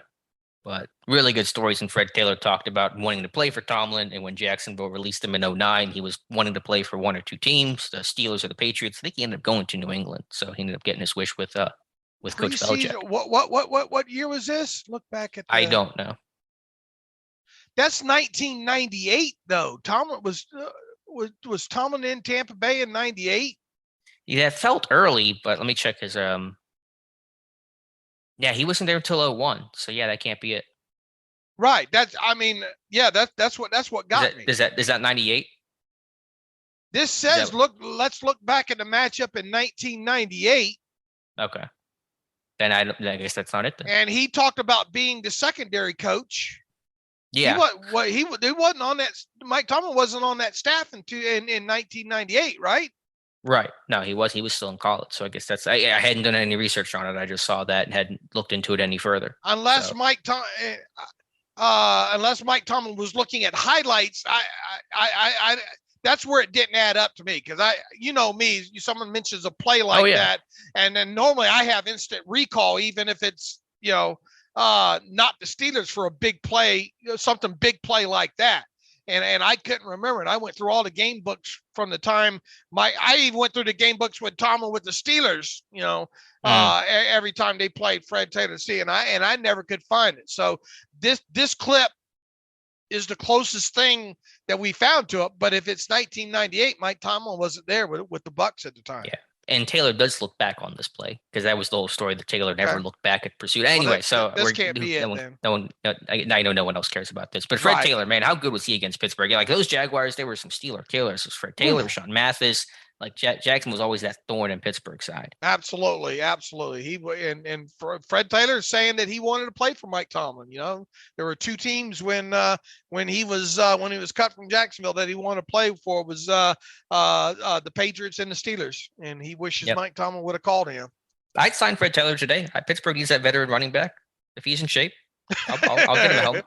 I hear you. All right, anything else from that interview? I mean, we could probably go on for another hour picking out bits and pieces, but I use Mike Tomlin in his purest form. And I know a lot of people say, man, you guys are really slopping it on hard on Mike Tomlin and all like that. But I'll tell you this, if Mike Tomlin was to get fired from the Steelers tonight, he wouldn't be without a job long. Especially next hiring cycle, there'd be 10 teams lined up to have him. Within 5 minutes of the news, he would have 10 job offers on his table. You don't have to interview that guy. You already know that dude. He could do whatever. I mean, if Tomlin ever stops coaching the Steelers for any reason, he will get to do whatever he wants to do. Right. I know that for sure. And look, I get, and we've talked about it several times. This is a bad streak that the Steelers are in as far as not winning a playoff game. That needs to end soon. I'm not so sure it ends in 2022. So that's going, hopefully it does. I'd love to be wrong on that aspect of it, but let's say it doesn't. Let's say this team doesn't even make the playoffs because, you talk to non-Steeler fans right now, the sentiment is that this team finishes no better than third in their own division. What if that happens? Then the narrative really is going to be what's going on there. Is 9-8? Is a winning season enough for the bumper sticker at this point? There, so I get all that, but are you where does winning a championship? That's obviously the ultimate goal. Where is the line there? And when does the line become even cut deeper where Mike Tomlin's on the hot seat?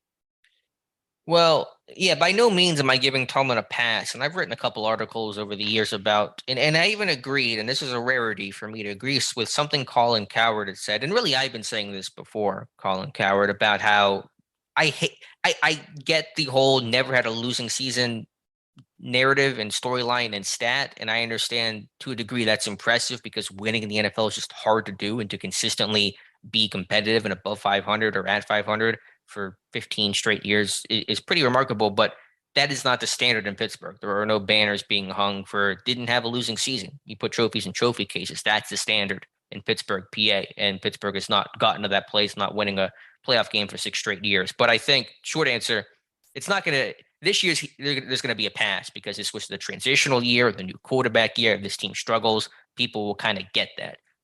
So for a hot seat perspective, he's not going to be on it unless things go like horribly sideways this year. Right. I agree with that, but that's not going to be – there's people wanting to run out of town now. Now, obviously, you're going to find that with any fan base and section of, every year wanting head coach fired. Just how would you even go about upgrading from him, and not only as an X's and O's win games, but as a human being, as a cultural, as someone able to withstand a culture and all, he's not to set the culture. He's not going to be on the hot seat. He's here. He signed this long-term extension last year to be that face of the franchise, that bridge, that stabilizing force after new quarterback, new GM, et cetera, et cetera. So not a conversation to have this year. But I understand the criticism of you got to win some playoff games, man. This drought's been really bad, and so that's not the Steelers standard. All right. Well, how do you put pressure on a guy who you're not going to fire to get deeper into the playoffs? You see what I'm saying there? Yeah, but I don't think you have to put that. Tomlin knows it. Yeah, he doesn't need that pressure. Right. It's not like he needs it, but how do you balance the happy, the fan base, the cries from the fan base, or you just don't? I mean, you probably just don't, other than just trying to, hopefully next year, 2023, you have a team that can compete. But I mean, the only way to maybe appease that fan base is to fire Tomlin, and that seems to me like that's off the table for Mr. Rooney. Right. And I tell you, I come away from that thinking, man, this guy, and it's not like it's a new thought to me. This guy really loves to coach, and he's only 50 years old. I mean, this guy's going to be around a while. Right. But it was good because I think some people who aren't diehard Steeler fans got to learn a bit more about Tomlin, the man, and gain with some new respect for him, which is always good to see. It was also interesting to hear Tomlin fanboy a little bit about Joe Gibbs, who I guess is one of his favorite coaches growing up. And funny enough, Mike Tomlin is tied with Joe Gibbs in career wins. So his next win will break the tie with Joe Gibbs, which is a little poetic to me. A little stat of the weird, huh? Yeah, a little off-season, June 24th, stat of the weird. So great interview from The Pivot. Check that out with Mike Tomlin. Other podcasts, I know that Chase Claypool, Miles Boykin, Minka Fitzpatrick were on the Varsity House podcast, and not as good as the Tomlin one, but still to hear Minka talk about wanting to be the best and still has things he wants to accomplish. Just a very humble and low-key dude, but a highly motivated individual. What about Claypool? Have we talked about Claypool on the I Am Athlete in depth? No, I don't think we have. He's getting really overall and I don't want to spend too much terrible time on this. I know the main takeaway from that was that everybody runs with from that interview is, I'm a top 3 wide receiver. That could he have? We talked about this, didn't we? Maybe we did. Phrasing it better and all like that. I think we did talk about that. There's so many podcasts because Claypool was on another podcast, so he was on the Varsity House podcast. I mean, we talked about the TikToks. Was that on Varsity House or was that? No, that was the I Am Athlete one, I think. Right. We talked about that, didn't we? On the we did. Tuesday show. Yeah, I know we're getting really meta here trying to think about what we talked about, but I mean, Claypool overall, big year for him. Obviously, we know that. And I know that on the Varsity House with Boykin, that Claypool and Boykin, I guess, were pretty good friends in Notre Dame, which is no surprise. They were in that room together and so excited to reunite. That Boykin's a big dude, ain't he? Yeah. And it was interesting that Claypool said every time they had played Baltimore, Tomlin would ask about Miles Boykin. Right. So that's interesting because we knew they liked him. I mean, they drafted I wrote a moment that I saw that it got waived too. I wrote that they're going to go out. They're going to claim this guy off off waivers. I mean, you could just feel that coming because we talked about. Remember we talked about the 100 catch plateau for him coming out of college and kind of wondering where that fit in as far as qualifying to be a Steelers draft pick and all like that. I mean, and I think I mocked him once, you mocked him once and all like that. So this is a guy that obviously the Steelers, it was easy to connect the dots here is what I'm saying. Yeah, and I think the reason why because they drafted Deontay over Boykin, but it was because they wanted more of that true traditional X-type receiver to more one-to-one replace a B skill set. And so that's why I think they took Deontay over Boykin, but now they have both guys on their team. Right. So, yeah, I think anything else from those guys? Minka, Boykin, Claypool, I think. Just Minka talking about he was wore out after making all those tackles last year. And yeah.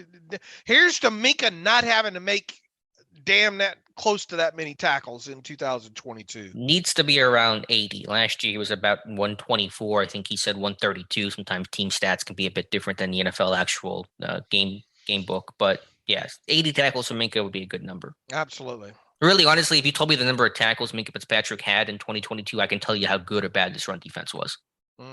Because you don't want your free safety making tackles. Right? Yeah, and again, no player in football had more tackles of 20-plus yard runs more than Minka Fitzpatrick, who had 11 last year, which is about 6 too many for my book. Right. That's not a stat that you want. That's not something that you want to see. All right, Dave, let's continue on with your 90 in 30 series. And last time we left off with where were we at? Dotson, Durant, and Terrell Edmunds. Today we'll do Trey Edmunds, one Minka Fitzpatrick, and Pat Freiermuth. So Trey Edmunds been hanging on practice. You don't get a lot of practice squad lifers in today's NFL, but Trey Edmunds has kind of been hanging around as that type of guy because he's got some versatility, played a bit more fullback last year in camp, and has some adequate special teams value. And he's a hell of a motivational speaker too. I don't know if you watched any of his Instagrams. That guy gets you fired up, for sure. And that, to me, a lot of that having that kind of guy in the locker room is where his value's at.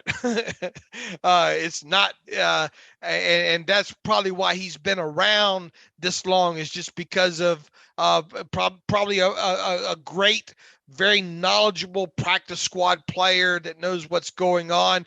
Let's face it, he's played his last offensive snap, I think, in the NFL.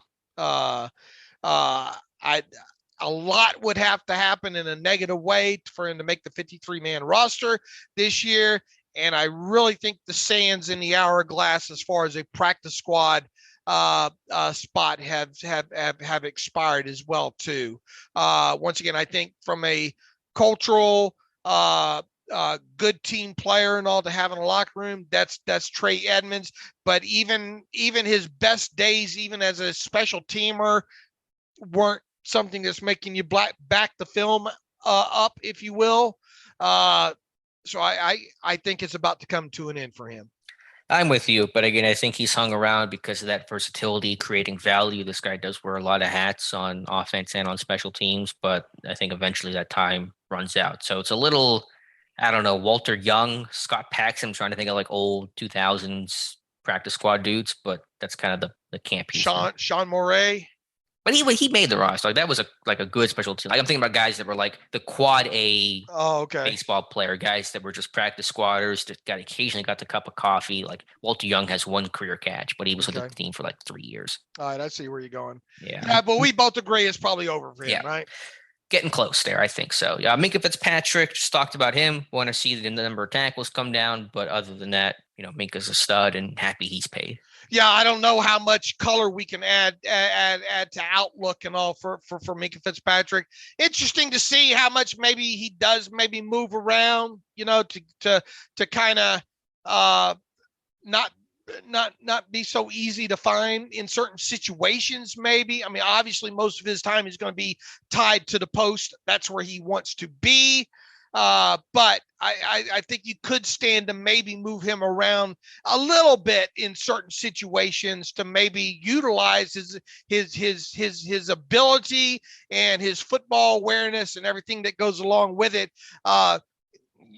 The hope is that he produces more of those kind of gets back to producing a little bit more of the splash plays for you. Yeah, and I understand. And less tackles 20 yards down the field.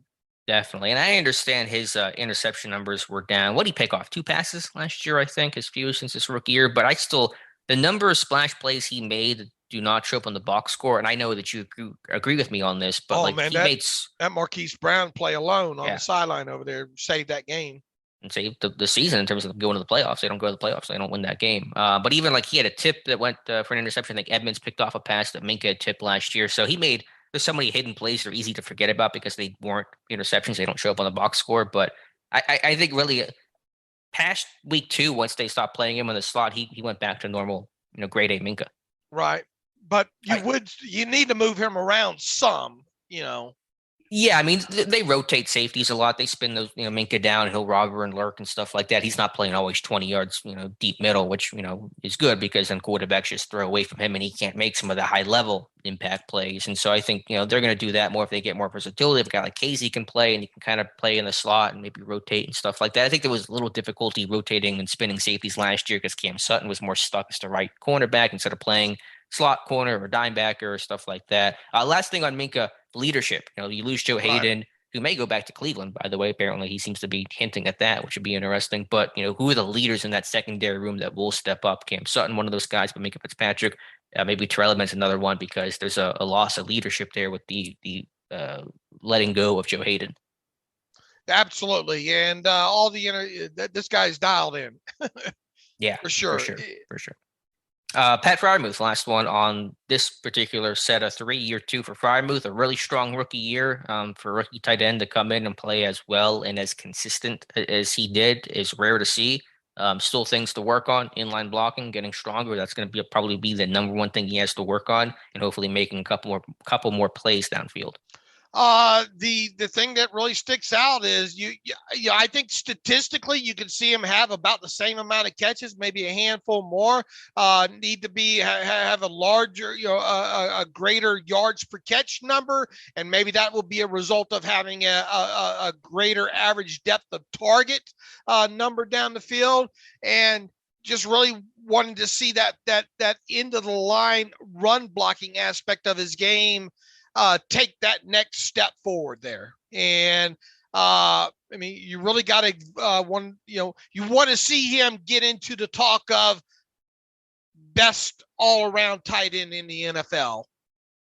Yeah, you want to be that well-rounded guy. If he wants to get the Heath Miller comp, he's going to be as well-rounded as Heath Miller was. And so he's never going to probably be at that Heath Miller level blocking, but he needs to be better in line than where he's at right now. And we know he can block out in space. We just got to see it more and I think we're going to see a whole heck of a lot, him and Gentry, who I think we're about to talk about here, but want to see him take that next step as an end of the line run blocker.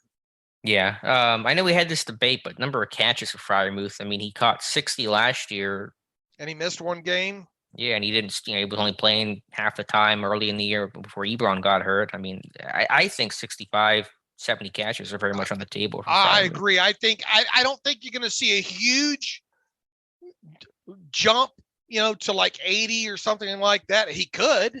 I'm not going to say he can't, but I think a realistic is right at that 70 number with higher average yards per catch associated with it. Still the 7-8 touchdown range, I think, is very plausible and all like that. You just want to see that, a little bump in some of those numbers, I think. Average yards per catch, yak, and maybe another explosive play or two. Yeah, that'd be nice, but I think regardless who's a quarterback, whether it's Trubisky or Pickett, Freiermuth's going to be the best friend because that's the sure-handed, steady tight end that you want to just throw the ball to in big money situations. So, I'd like Freiermuth's, yards per catch and explosive plays to be up, but I just want him to be like the sure-handed in big moments, got to have it down, third down, like that's the guy. So I don't care. He can average 9.7 yards per catch as long as he's moving the sticks. Like I'm good with that. I had him originally, coming out as a 3rd round grade on him. He has played above a 3rd round grade to date through his rookie season. Just continue that. Yep, for sure. So your next set of 3, that is leading off with the man you just mentioned, Zach Gentry, who seems to be BFFs with Pat Freiermuth. They got a good bromance going on. Gentry, big surprise. Coming into camp last year, he was, to me, very much on the bubble, maybe even potentially outside looking in, needed to have a good camp, had it, got bigger, stronger, has really grown into his body. He's not the raw player he was coming out of Michigan, and has really developed nicely into that kind of Matt Spaeth-ish number 2 blocking tight end role. After his second season, which I think unfortunately ended way early because of a knee injury, you kind of wondered. Didn't kind of, to me, I was like, this is the 50 snaps in 2 years. Yeah. I don't know what you're getting. I mean, this time last year, I'm thinking, is this guy going to make the roster? You know? Yeah. And, I mean, he needed a good camp, and he had one. And he really has grown into himself well when he's not Matt Spaeth yet. And he might not ever get to Matt Spaeth, but I think if he takes that next jump in his game, I think he's a guy that, look, if he takes that next step in his game, this is a guy we're talking about getting an extension this time next year, I think. It's a good point. What would that money even look like? I have no idea how to value that. I don't know. You see some of these guys recently at the tight end position that got paid like $6 million per or something along those lines. I mean, who you thinking of? Like Uzama or something? Yeah, I mean, some of these. Hold on a minute here, and I'll. Yeah, but those guys made more impact plays in the pass game. I think six. I know Jesse. What did Jesse James? Like Nick Boyle, for his average yearly right now is 4.875. Let's see who else. Tyler Higbee 7.25. I know he does a little bit more. Yeah. Over there. I mean, you got Taysom Hill. I don't know how you can use that as a comp, maybe. Yeah. No. No. But Hayden Hurst. I mean, I Cameron Brate $4 million. Gerald Everett $6 million. I mean, I think you're looking at around $6 million a year. He could put himself in that range. And man, that feels high. I know, but the salaries rescue. I mean, I know. $6 million wouldn't even put him in the. I'd put him right around the top 20 in tight ends, I think. That's still too high. His number 2 is going to catch like 20 passes this year. I don't know, man. I don't know, man. I mean, not too far from that. Look, you get to, let me look at it. 1, 2, 3, 4, 5, 6, 7, 8, 9, 10. I mean, that 6 million marks right around, like I said, top 20. And then it drops off right under that at 5.8, 5.6, and then all the way down to 4.9. Let's say 5 million and not 6 million. Does it seem as high attaching a 5 million number to it? I'm thinking like 3. I mean, if you rank Zach Gentry in terms of the best tight ends in football, is he even top 40? I'm going out. I'm testing the market if you offer me 3. I mean, that market's not going to be Nick super Vanette's strong. $2.6 million. All right. Well, I said he's getting more than Vanette. I mean, I'm thinking like a 2-year, $7 million deal. Something like that is just off the top what I'm thinking. I mean, it's that, like, he had a good year, but I'm not paying that guy $6 million. Right. But what I'm saying is if he takes that, what does that next year jump look like? It's 25 catches, 20 to 25 catches, which he could hit that. Yeah, he could, but they're going to be short catches. They're not going to be a lot of big plays. Right. And then the run blocking. If he takes that next, and as I kind of hinted to a little while ago, I have a feeling early in the season we're going to see a lot of 2 tight end personnel, and I'm here for it. No, I think you're right. I mean, I think he's worth paying. I mean, we're getting a little down the road here, but he's still number 2 tight end of I guess Matt Spaeth is going to be hard to ever compare because the errors are a bit different. Right. But I don't know. I mean, if he wants to go test the market, man, Pittsburgh values their blocking tight ends more than other teams. You want to go try that stuff, be my guest. But if you want to stay in Pittsburgh, we're going to value you, and they always seem to be able to get these guys a bit cheaper.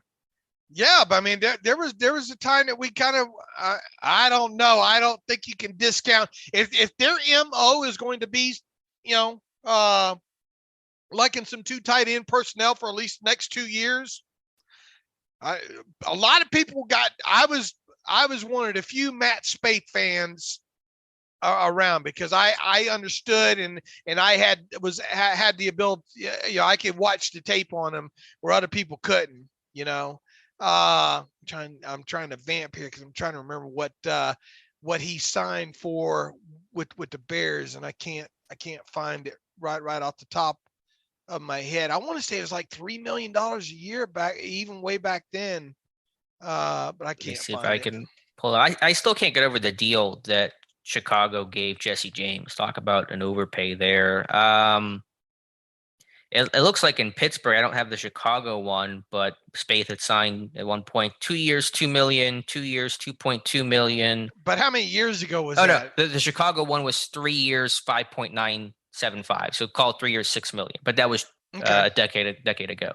But I mean, if Gentry's worth 6, then what is Pat Fryermuth worth? He's got to be worth like double that. Right, but you're not to that point. I know, but I'm just thinking like if that's what you're going to set the market at.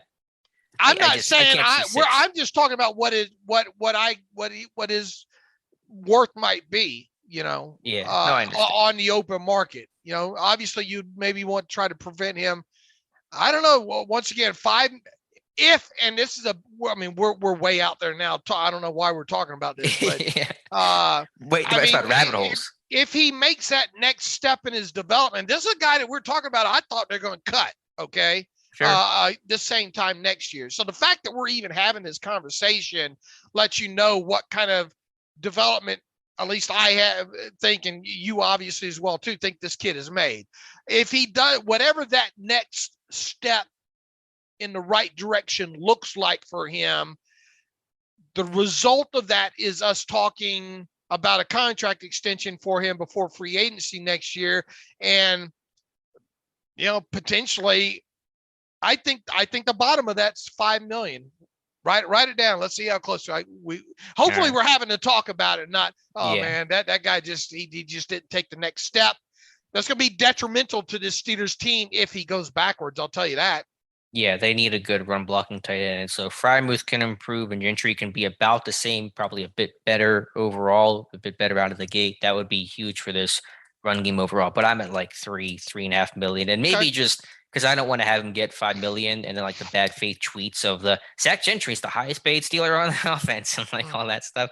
But as you said, we'll cross that bridge when we come to it. But Gentry has made the jump, and the fact we're talking about this is a positive development. And, you'd like to see him maybe have another tackle or two on special teams, right? Does he really even play on the coverage units? He does, I think, some of the blocking as one of the up men, but I don't think he really covers much, does he? Or at least, stand out, not stand out negatively. How about that? Yeah, 28% special team snaps, 139 last year. I think most of that, I want to say, came field goal unit. I think it's one of the wings, and then maybe I think on some of the kick return type stuff, but he doesn't do a lot of punt coverage or kick coverage. Okay. Nate Gillum, 90-man roster guy, futures contract, signed of the team's practice squad last year during some of the COVID and injury stuff. I believe he's out of Wake Forest, was with the Chargers earlier in his career. I think he might have been coached by Pat Meyer, I want to say. I'll have to double check on that, but don't quote me. But Nate Gillum trying to fight for a practice squad spot. Yeah, and that's what it boils down to. A lot would have to happen, not great for him to be on the 53. So I think you look at him, can he get enough snaps and opportunity to show himself and take advantage of those during training camp in the preseason to make himself worthy of a practice squad. And I've watched very little of his tape to date, so I don't want to say he's this or that, but I think what you see in training camp over the summer and what we see during the preseason will tell the story pretty quick. Yeah, had a decent Wake Forest career. Actually, I think I'm wrong. I don't think Meyer coached him. I think Gillum came in after Meyer was already in Carolina, so my bad. But yeah, don't know much about him. Going to get eyes on him and see what happens. But we don't expect him to make the 53. I think at best he's a practice squad guy. Agreed. And then Chaz Green, kind of your potential veteran exception practice squad guy. Basically, his role last year was protected quite a bit in terms of the practice squad protections during the week. If he has to play down in Pittsburgh offensively in a regular season game, we got problems. So I'm hoping that does not happen. Probably not a 53 guy. Something's probably gone wrong if he is a guy that you could see being on the practice squad potentially if it's a 16-man unit, which it looks like it'll be. So that And once again, you don't want to. He got promoted a couple of times, did he not, last season? And just you grit your teeth if he has to go into a game. He'll battle Trent Scott for basically being that veteran swing tackle. I think Scott might be a little bit better and certainly, I would say, more versatile as well. So I'll give Scott the early edge. He was coached by Pat Meyer. I know Trent Scott was. And so I'll give him the slight edge right now over Chaz Green. But those guys will probably be battling it out for a practice squad veteran type spot. Okay. All right. So that's your 90 and 30. So I guess up next we'll do UG3, Kendrick Green, and Joe Haig. And then I think it's Najee Harris, Presley Harvin, and J.C. Hassenauer. All right. How about some emails quickly to wind this up? Yeah, let's get to reader emails and close out today's show. Rick Smith writes in radio hits. He says, hey, Alex and Dave, it's Rick from Delaware. Love the pod and the website. You guys have great reporting and opinions, and seems 93.7 The Fan could use your crew expertise on their shows and could get the word out even more about Steelers Depot. Have y'all considered doing radio hits on The Fan? Careful. Careful. We have not been asked. We have not been asked. We would probably do it. I know Alex would probably do it if asked. I'd probably do it as well too. But if I were asked, I would probably be one and done. Whereas Alex probably would not be one and done. But I don't think we have to worry, Rick Smith, about 93.7 The Fan having us on. And what we would get out of that, of getting the word out about Steelers Depot, let me just say this. Thank you all for listening to what we do here and reading the site. It has been an absolutely phenomenal summer for us. And we were just talking last night, just cannot remember it being as busy. Normally we have time to breathe this time of the year. We're trying to figure out ways to breathe this time of year right now. So it's not about getting the word about. Look, once again, I'm on Dave Weekly's show every week on Tuesday. And Dave Weekly does a great job of that. We invite you to tune in to that on Tuesdays. At I think my spot's like 4:05,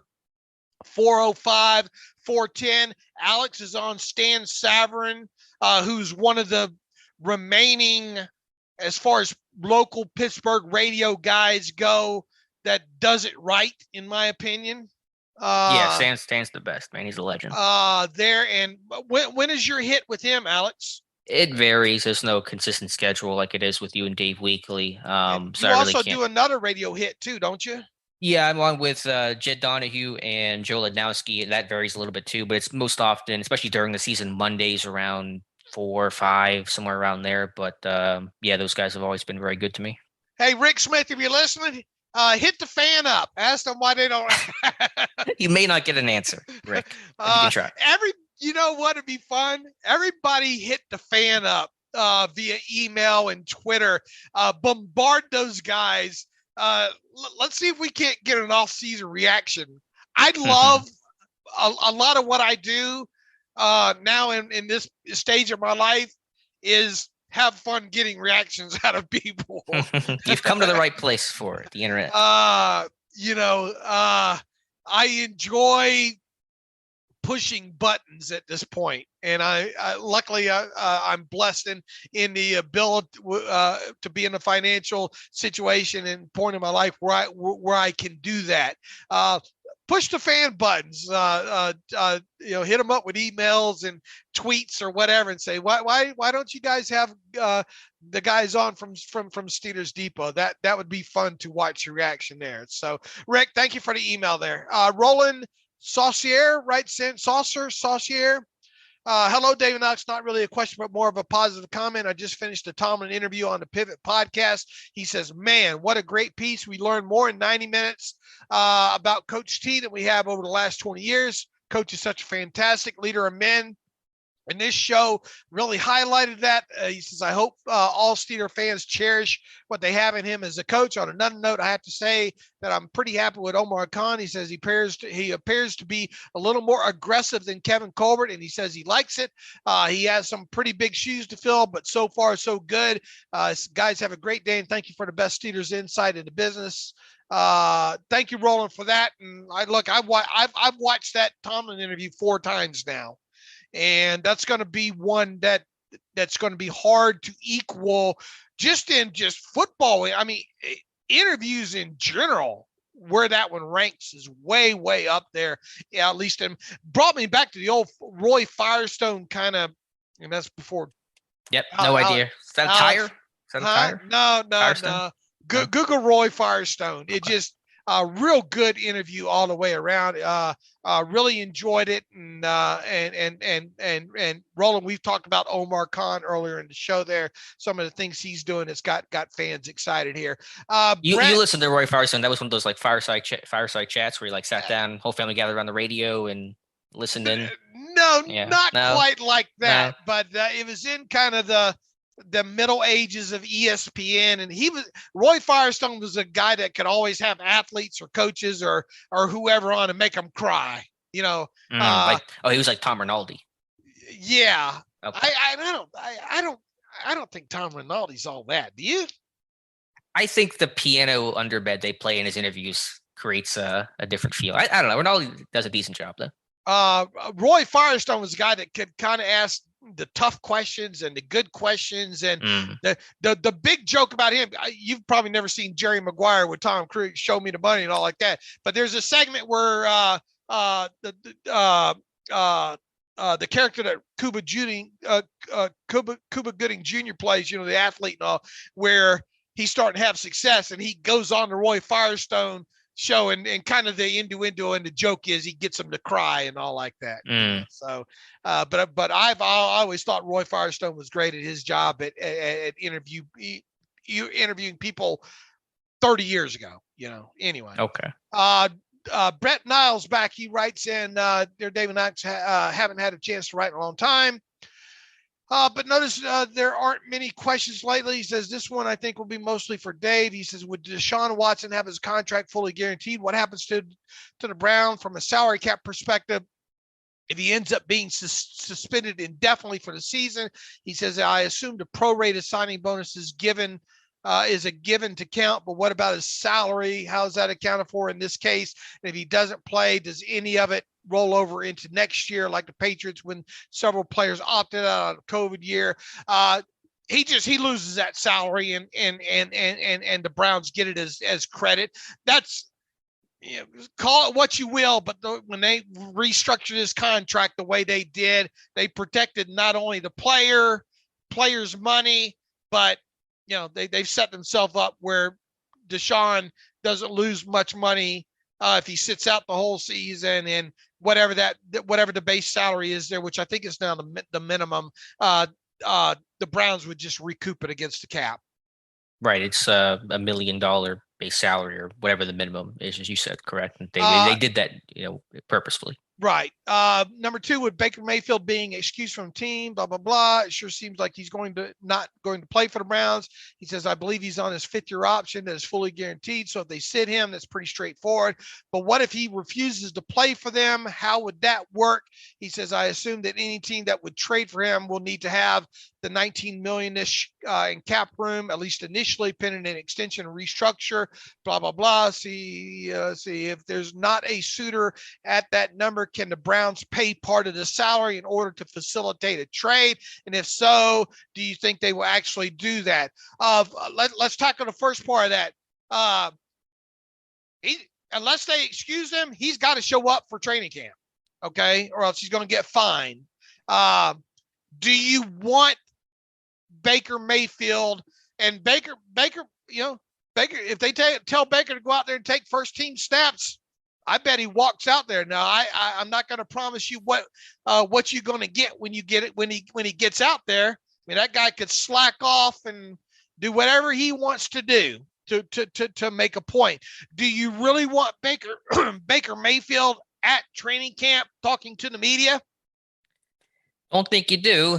And Watson, I think, even if he's suspended, will allowed to be able to be at camp, correct? He can participate in everything but the games, I think, under the new suspension rules. So that's more drama upon drama. I don't know how they're going to handle it. My thought is that he'll be traded before camp, but I really couldn't tell you what's going to happen. At the very least, I think you excuse him from camp.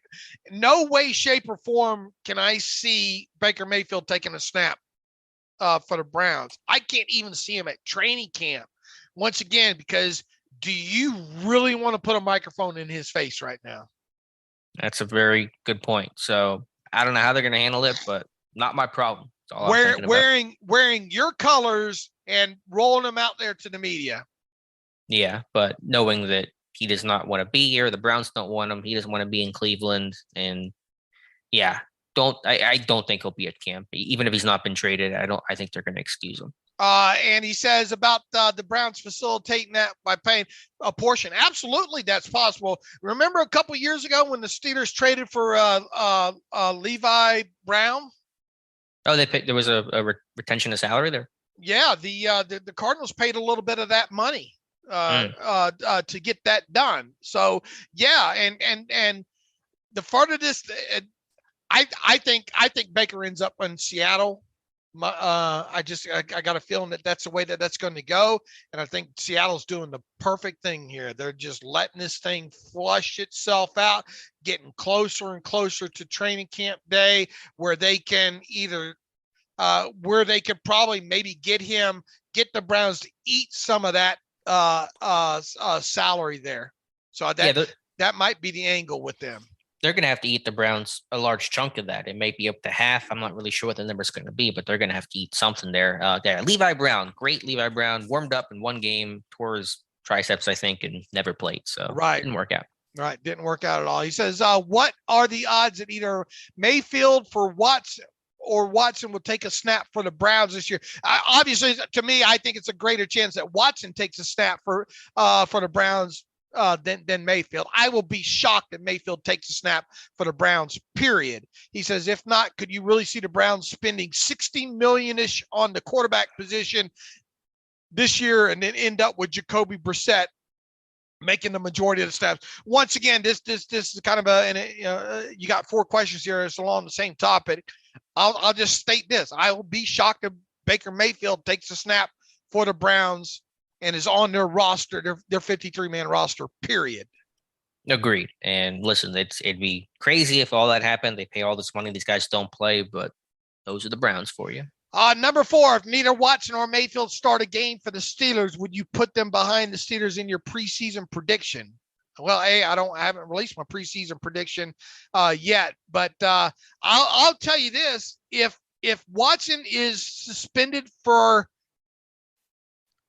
more than half of the season, apologies to president of the Jacoby Brissett fan club, Alex Kozora.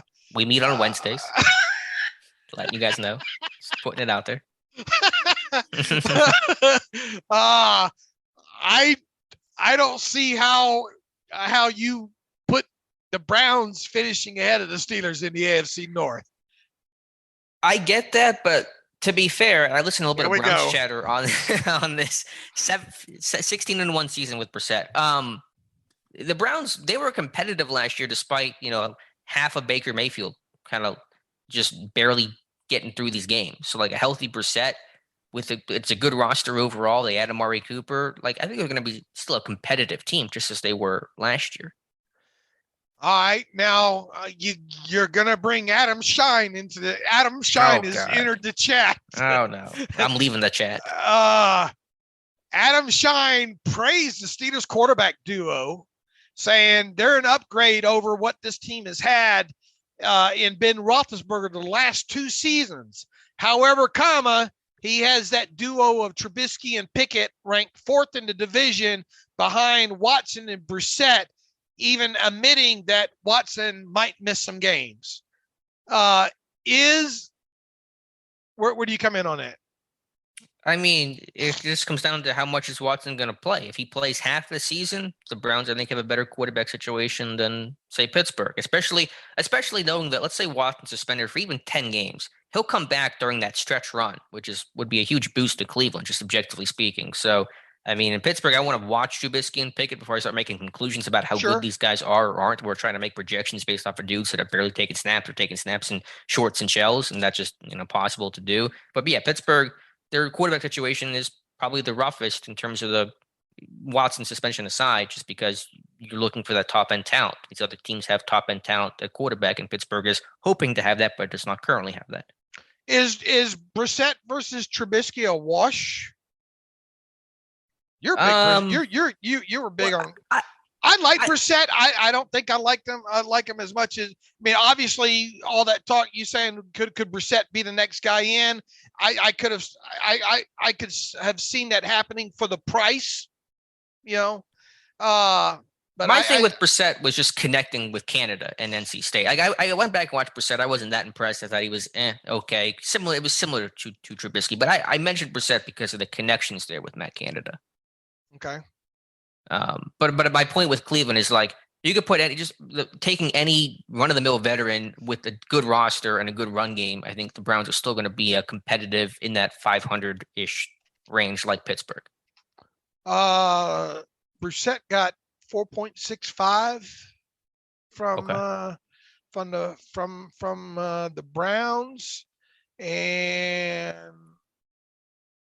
obviously we know what Trubisky got there. Obviously a base average yearly salary of a lot more than that.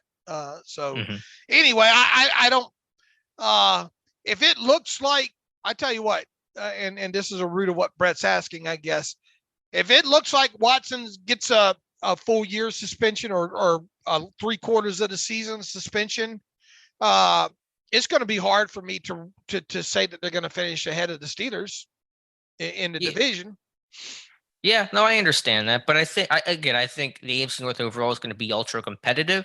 I think the Steelers and Browns will kind of be battling a little closer to the bottom, but this thing is going to be really a tight race throughout, just as it was last year. How do you feel about the 2022 Steelers post the Ogunjobi move? I mean, it's a little bit better. I'm not going to pretend like it moves the needle dramatically and changes even a win projection necessarily. I'm not going to. I didn't think they were 8-9. Now I think they're going to be 10-7 just because they had Larry Ogunjobi. But it's a beneficial move, and the run defense is going to be so critical, and so that's a step in the right direction. It is a step in the right direction. I don't know how much it moves the needle, but I do feel better about. I find myself feeling better about the defense. I would, however, like another edge rusher in there, Alex. Shocker. I would like another. Who do you want them to sign? I don't What's know. the name? I don't know. Maybe somebody comes open via a cut or something like that. I mean, you never know how this thing's going to play out the rest of who's going to come available. I know. I'm just saying. Like, I want a Playboy Playmate. I got to learn their names. So you got to give me a name. Oh, I don't have to have a name.